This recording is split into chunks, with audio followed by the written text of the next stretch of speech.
24 јули 2017 година, термин за регионалните вести на КТВ телевизија. Општина Росома е незадоволна од соработката и бенефитот кој го има од Вардарски плански регион, истакна во емисијата Инфорос на КТВ градоначалникот Стојан Челазов. Ние навистина не само на Росоман, тука гледаме да правично бидеме застапени согласно оно што како општини го даваме во Вардарски плански регион, бидејќи знаете финансирањето да работи Вардарски плански регион како посебна единица која што ќе работи за потребите на 9 општини е финансирање од Министерството за локална самоуправа, но и финансирање од општините. Ние самите уплаќаме соодветни средства. Во таа насока колку сме големи, значи така и ги расподелуваме средствата, односно многу пати сме били и солидарни, ако треба оваа година да се граде во Кавадарци се граде, ако треба другата во Росома, во Росома. Така да на некој начин гледаме да бидеме и прагматични и на некој начин да го преточиме тоа во идејата. И замислите да ја да добиам некој проект кој што вреде многу пари, само за ДДВ-то не можам да платам после, ако е во милиони. Така и не само ја, тоа е општина Градска, општина Лозово, значи Демир Капија и Чашка сме мали општини, кои што за разлика од Кавадарци, Неготино, Велес, значи и Свети Николе, кои што се поголеми, може да си дозволат поголеми проекти, така и сразмерно на она како уплачиме средства за да функционира Вардарски, така и ги добиваме средствата. Секогаш кај нас во помалите општини тоа се значи работи кои што се од несушна потреба, инфраструктурни проекти, исто и во другите места се, но секогаш со разбор сме имале добра соработка за овие 8 години. Општина Росома има до сега три проекти што се со милионски суми и едно 5-6 што се до милион суми кои што се мали, ама не се неважни. И мислам дека целта на Вардарски плански регион за нас како општина Росома е доста исполнета и мислам дека со истиот дух ќе продолжи и понатаму да преку нашето организирање на општините добиваме многу проекти.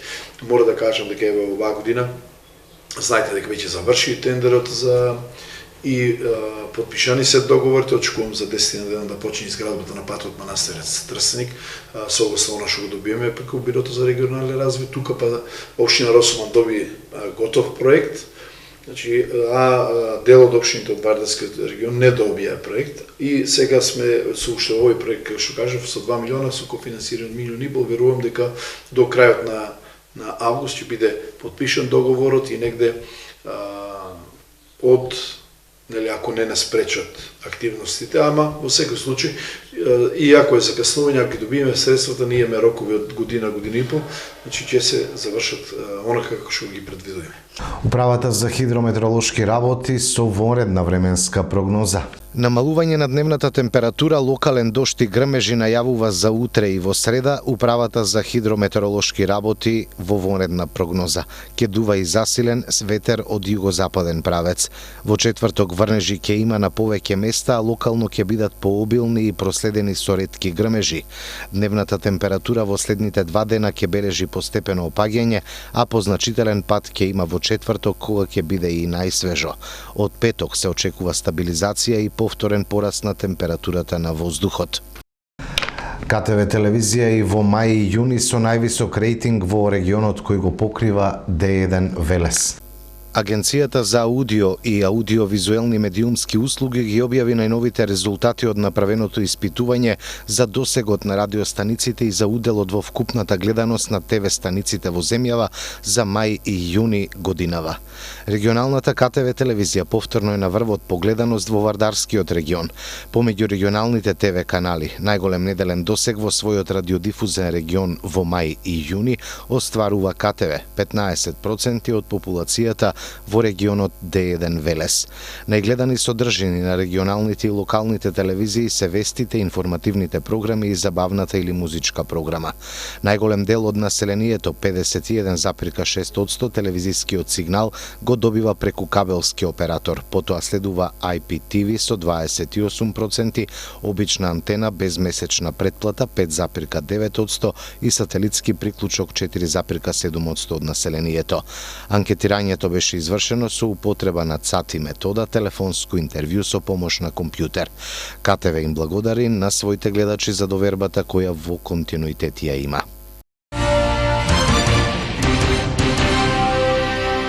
Групацијата на пазари при Стопанската комора бара и МВР да се вклучи во решавањето на проблемот со дивите пазарџии кои продаваат на улица. Министерството за внатрешни работи покрај пазарната и комуналната инспекција да се вклучи во решавањето на проблемот со дивите пазарџии кои на улица од камиони продаваат сезонско овошје и зеленчук, бара групацијата на пазари при Стопанската комора на Македонија. Според групацијата, овие диви продавачи не само што нелегално тргуваат и создаваат нелојална конкуренција, туку ја загрозуваат безбедноста во сообраќајот и дополнително ја загадуваат средината создавајќи отпад. Финансиската загуба пак поради нивното неконтролирано дејствување по улиците е 20% од вкупниот приход на организаторите на пазарите. Пазарната инспекција излегува на терен, но не може законски да им ја конфискува стоката. Истото важи и за комуналните служби. Затоа бараме интервенција од МВР. Само на тој начин, со заеднички координирани акции на сите институции, може да се надмине проблемот кој трае години наназад и на кој пазарџиите упорно укажуваат, рече на пресконференција Даниела Михајловска-Василевска од комората. Председателот на групацијата Сашо Стаматов предочи дека иако закупот на просторот на пазарите за продажба од камион чини 9.000 до 12.500 денари, наспроти закупот на тезга кој изнесува 3.000 до 5.500 денари, тоа не е клучниот проблем. За дивите пазарџи ваквата цена не е висока и ја плаќаат, но наместо да продаваат во тој простор, оставаат празен камион и повторно со други 2 или 3 камиони одат по улиците и нудат овошје и зеленчук. Така практично немаат конкуренција и користа им е поголема наместо да се стационирани заедно со другите тезгаџи на пазарот, истакна Стаматов. Од полноќ нови цени на горивата во Македонија. Бензинот Евросупер БС95 од полноќ поскапува за половина денар по литар, а цените на Евросупер 98 и на дизел горивата остануваат исти, одлучи денеска регулаторната комисија за енергетика. Новата цена на Евросупер БС95 ќе изнесува 61 денар за литар. Евросупер БС98 и натаму ќе се продава за 62,5 евро дизелот за 47, а екстра лесното масло за домакинство за 35,5 денари за литар. За 0,5 денари поевтинува мазутот М1 и килограм ќе чини 23,6 денари.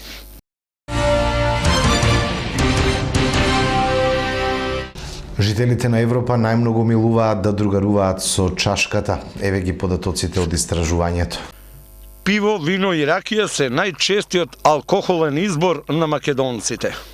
Иако не сме на врвот на листата на љубители на алкохол, според официјалните статистики за неговата потрошувачка, лекарите коментираат дека не треба да заборавиме дека кај нас многу алкохолни пијалоци се приготвуваат во домашни услови, а потоа и се пијат. Загрижувачки е што со алкохолот другаруваат многу млади. Неодамнешниот извештај на Обединетата европска гастроентеролошка група покажа дека навиките за пиење на европејците го зголемуваат нивниот ризик за заболување од рак. Европејците пијат повеќе алкохол отколку луѓето на кој било друг континент. Групата ги анализираше податоците собрани од Светската здравствена организација, што покажува дека европејците пијат во просек 11,2 литри алкохол годишно. Проекциите на Светската здравствена организација покажува дека во земјава се пијат по 5,7 литри алкохол по жител годишно, со што Македонија е на 99-то место. Имено, од алкохолот кој се конзумира, половина отпаѓа на пиво, 40% на вино, а 10% на жестоки пијалоци. Државниот завод за статистика во анализата потрошувачката на домаќинствата пресметал дека во просек едно домаќинство во 2016 испило по 34,4 литри пиво, 6,9 литри вино и 2,9 литри алкохолни пијалоци. Една година претходно се испиле 37,4 литри пиво, 6,4 литри вино и 2,7 литри жестоки пијалоци. Загрижува големиот број на млади, односно 38% кои земале алкохол во последниот месец, како и 26% млади кои испиле над 5 пијалоци во една пригода. Европскиот просек е 48%. Најчесто употребуван алкохол е пивото, со што најчесто и се почнува, пошто следуваат виното и жестокиот пијалак. Како возраст на прва употреба на алкохолот најмногу има на 15 години, но има и случаи и под 9 годишна возраст. Лекувањето на алкохолизмот како болест трае интензивно од 2 до 3 месеци и најмалку од 1 до 3 години. Кога продолжува психосоциотераписката програма преку клубови на лекувани алкохоличари во кои работат стручни лица, психолози и социјални работници, што помагаат во рехабилитацијата како полесно да се надминат овие промени. Меѓутоа, последиците што може да ги предизвика како појава на канцер може да бидат смртоносни. Светската здравствена организација во извештајот за 2014 година за пиењето алкохол му припишува речиси 1 на секои 4 смртни случаи од гастроинтестинални заболувања.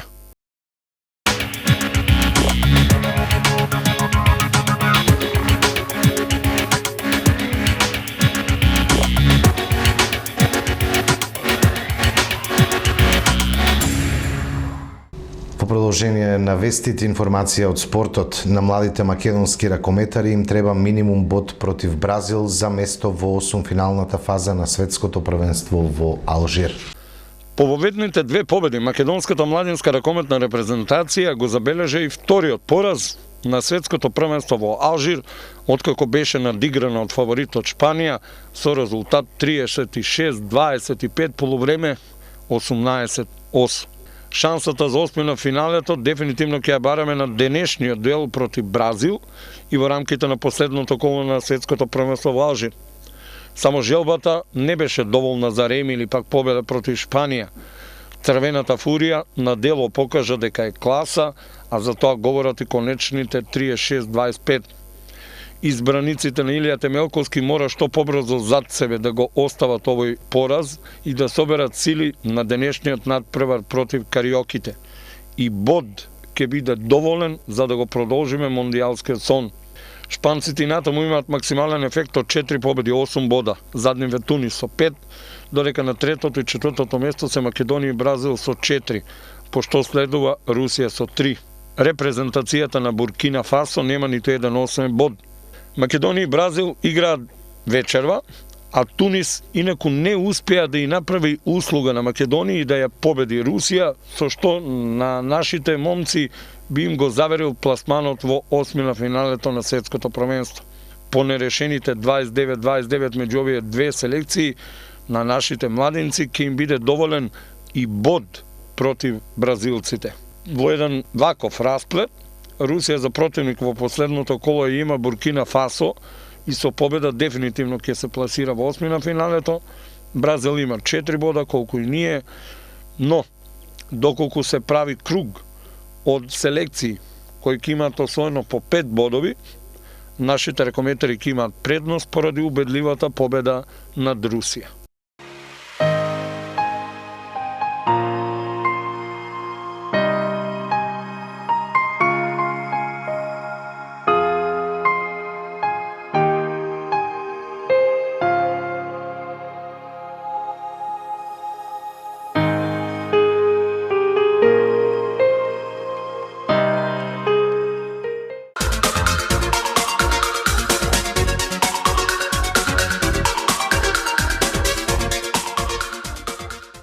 На крајот вестите прогноза за времето. Утре променливо облачно со врнежи од дожд кои на повеќе места ќе бидат поројни со грмежи и засилен ветер.